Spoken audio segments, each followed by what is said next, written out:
میں اس محلے میں رہتی تھی جہاں پر جسم بیچ کر زندگی کی ضرورتیں پوری کی جاتی تھیں۔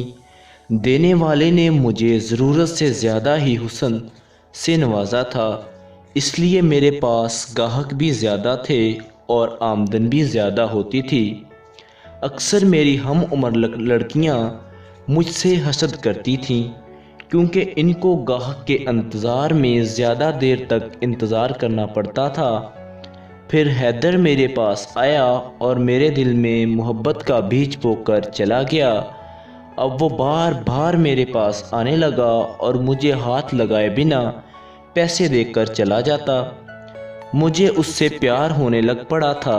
اس نے مجھے عزت دی اور زندگی نئے سرے سے شروع کرنے کا خواب دکھایا، اور ایک دن میں نے یہ ناپاک زندگی چھوڑ کر اس سے نکاح کر لیا اور اس کے ساتھ رہنے لگی۔ شروع کے دنوں میں وہ مجھے بہت پیار کرتا اور میری ضرورتوں کا بھی خیال رکھتا تھا، لیکن پھر اس کا دل مجھ سے بھرنے لگا۔ اب وہ بدل رہا تھا۔ اکثر اپنی چھوٹی چھوٹی ضرورتوں کے لیے میرے ہاتھ پھیلانے لگا۔ میرے پاس جو کچھ جمع تھا میں اس کو دے چکی تھی۔ ایک دن مجھ سے 2000 روپے مانگنے لگا۔ میں نے کہا میرے پاس نہیں ہے۔ میں نے انکار کر دیا۔ وہ مجھے کہنے لگا تم کون سا محنت کر کے کمائے ہیں، جسم ہی بیچتی رہی ہو۔ اس بات نے میرے دل پر بہت گہری چوٹ لگائی۔ میں نے کہا وہ میرا ماضی تھا، اب میں آپ کی بیوی ہوں، آپ کی عزت ہوں۔ وہ خاموشی سے گھر سے باہر چلے گئے۔ شام کو گھر واپس آئے تو اس کے ساتھ 2 لڑکے اور بھی تھے۔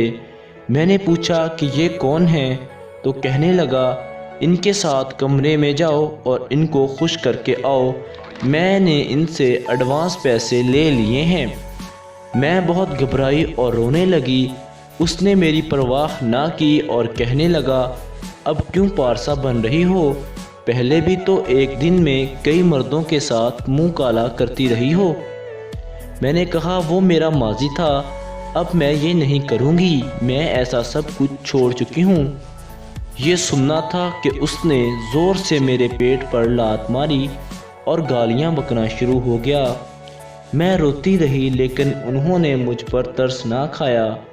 تینوں نے مل کر مجھے بے عزت کیا اور پھر دونوں لڑکے واپس چلے گئے۔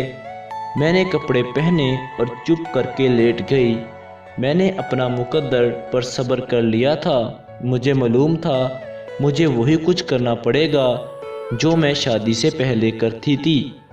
فرق صرف اتنا تھا کہ اب میں کنجروں کے محلے سے اٹھ کر شریفوں کے محلے میں آ گئی تھی۔ تو دوستو، اگر آپ ایسی مزید ویڈیوز دیکھنا چاہتے ہیں اور آپ کو یہ ویڈیو پسند ہے تو ہمارے چینل کو سبسکرائب کریں اور ساتھ لگی گھنٹی کو ضرور پریس کریں، کیونکہ ہمارے چینل پر ایسی مزید اسلامک شارٹ ویڈیوز اور مورل سٹوریز اپلوڈ کی جاتی ہیں۔ Thanks for watch. اللہ حافظ۔